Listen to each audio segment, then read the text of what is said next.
like a bird on a tree. I'm just sitting here, I got time, it's clear to see. From up here, the world seems small. We can sit together, it's so beautiful, you and me. We meant to be in the great outdoors, forever free.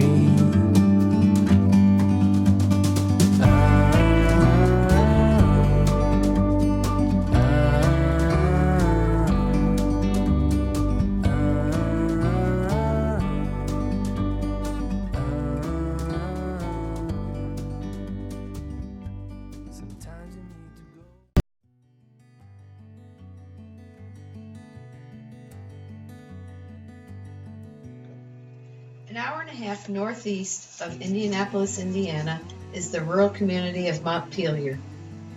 The first mapped city in Blackford County, its local interests include an annual jamboree, council meetings held at the police department, and breakthrough movies at the downtown civic center. The residents of Montpelier take pride in their city and its businesses, as evidenced by the lovingly maintained community corner. Pop culture met this charming city that has a small-town feel when the NBC hit Parks and Recreation contacted their Chamber of Commerce. Heather White and Brad Neff told us what happened next. So we were contacted by the producer of the Parks and Recreation. He was doing the title sequence for the show. He had come across the Indian on our website and was interested in using him. And he contacted our local Chamber of Commerce, and Brenna Hirely got him a picture of that, and she also got him a picture of the Ice Cream Man out on 18 and 3, and both of them ended up in the title sequence of the show. Great. Perfect. So we were able to talk with producers back then, and so see the opening credits, see how it all came together, and then it was quite exciting for everybody in Montpelier to see our Indian, recognized on a national series like that. Absolutely.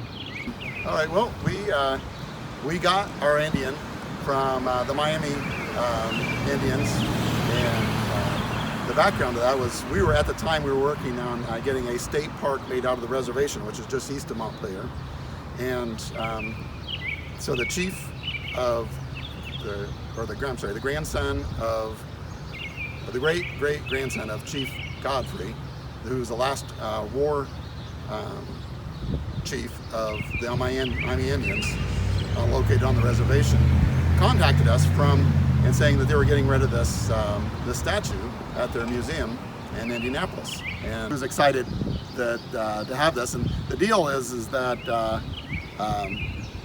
if we ever get the state park in place, that this will be at the entrance. This statue will be made in the entrance. But to get it now, he had to promise that it would be put in a prominent position in Montpelier and well taken care of. So, and they had no money to move it too. So, so Dad was in the National Guard, and so he had some pull there, and the Army National Guard helped us bring it here, and with the help of the City Council, the Chamber of Commerce, and the Historical Society. And what was your connection, Heather, with the Godfrey? My family lineage actually comes from Jacques Godfrey, which would have been the son of one of Francois Godfrey's wives. Our lineage runs through there. So, little funny thing, in Blackford County we got two main towns. We got Hartford City and we got Montpelier.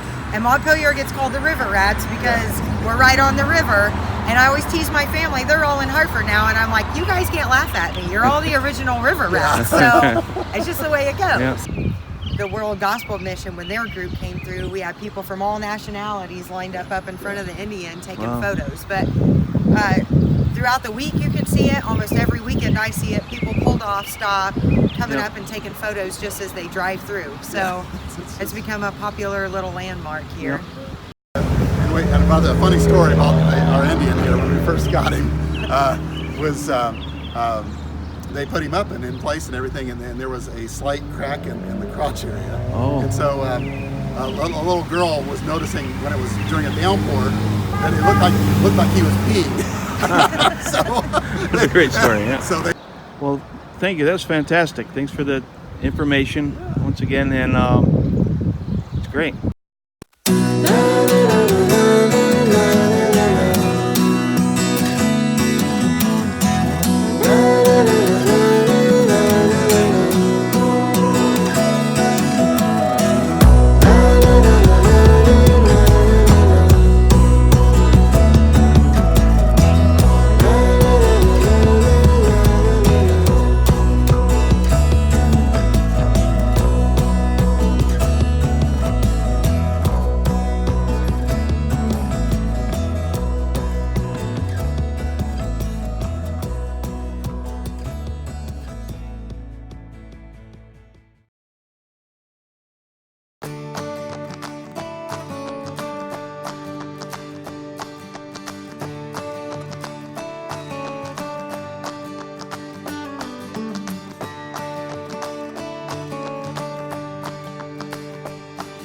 We visited Toto, Indiana on a Sunday, and unfortunately, the Toto Cafe and Richards of Toto discount store were closed.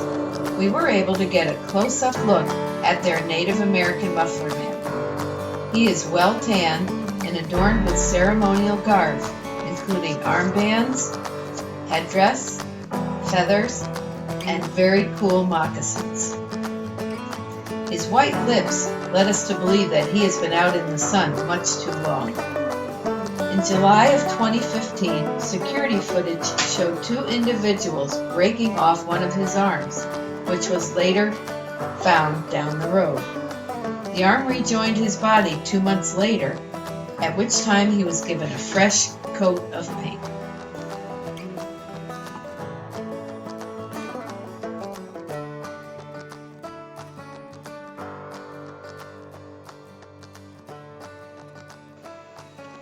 We really had to search for this next Muffler man, but finally found him at Camp Tecumseh.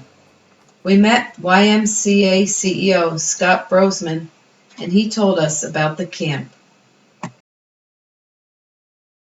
Board member got it from a used car dealership in Chicago.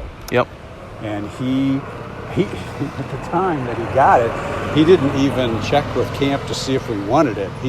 He enlisted the help of a group of Army Corps of Engineers. Yeah. And they loaded it up on a flatbed truck and brought it down here in 1972, I think. Wow. Yeah. Yeah, and so he's been there ever since. But yeah, he thought that was something that, because he had been on our board for quite a while, and obviously knew the Tecumseh name, and thought that would be something that would fit. And yeah, so he's sort of been an icon here ever since then. And what do you call him? They refer to him as Irving because he came from Chicago. Wow, that's interesting. Yeah, Irving. Yeah. Yeah, Irving. Yeah. We serve a lot of people from all over the country. You know, we have 525 campers here right now. Wow. for overnight camp, and then we have another 200 kids that are here that are in our day camp program. Yep. So they come for the day and go home at night. Yeah, and this is the original part of camp. This is that building is the original 1924 dining hall. Wow. And we still use it as a dining hall. Our offices are there, and we're currently in a campaign to build a new dining hall, which will be located over this way. That one will stay. 93 years. Yeah. So. You're doing something right.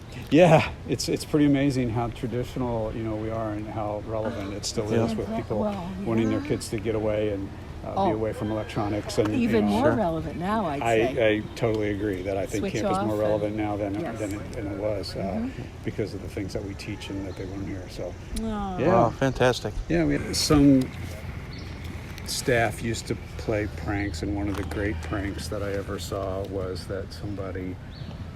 The trading post was right over there, so that's where people get popping, candy and stuff. And one year, some staff made footprint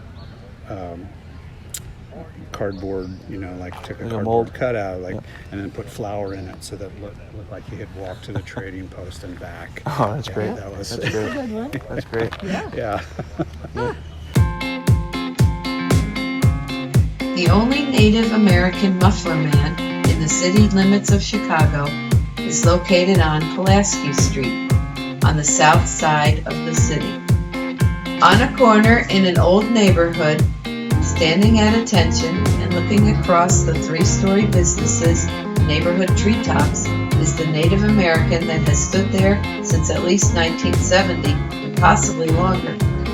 Originally, he represented Capital Cigar, but when Franco Eye Care moved into the adjacent building, he received a custom-made pair of spectacles, and a sign reading, "I can see you now," was bolted to his chest. The eye care clinic has changed names.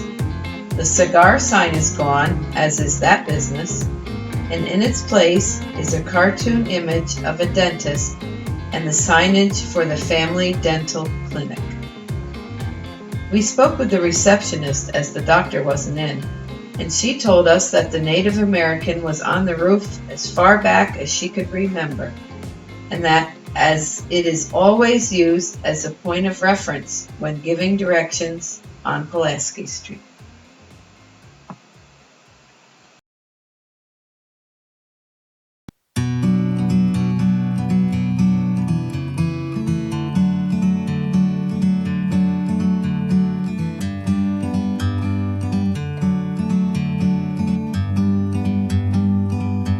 Like a bird on a tree, I'm just sitting here. I got Northeast of Chicago is the community of Crystal Lake, the largest city in McHenry County. The city's motto is "a good place to live," and that is the case with these two muffler men located in a very rural part of this city of 40,000. Standing strapped to a tree with no feet is a Native American, right hand waving to passers-by and with a serious, stern look on his face. He stands guard in front of the greenhouse of Crystal Lake, a retail and wholesale flower farm. The other muffler man at the property is an Amish muffler man who, like the Native American, had come from Ozzie Water Park in Palatine, Illinois. This Bunyan was a blacksmith, while the Native American was guarding the activity pool. Both muffler men are footless, as they were at Ozzie, so we have concluded that their feet may have been cemented into the ground at some point. It would have been much easier to snap off or cut off their feet, rather than to break apart the concrete to move them. In any event, they have found companionship in this fine country setting.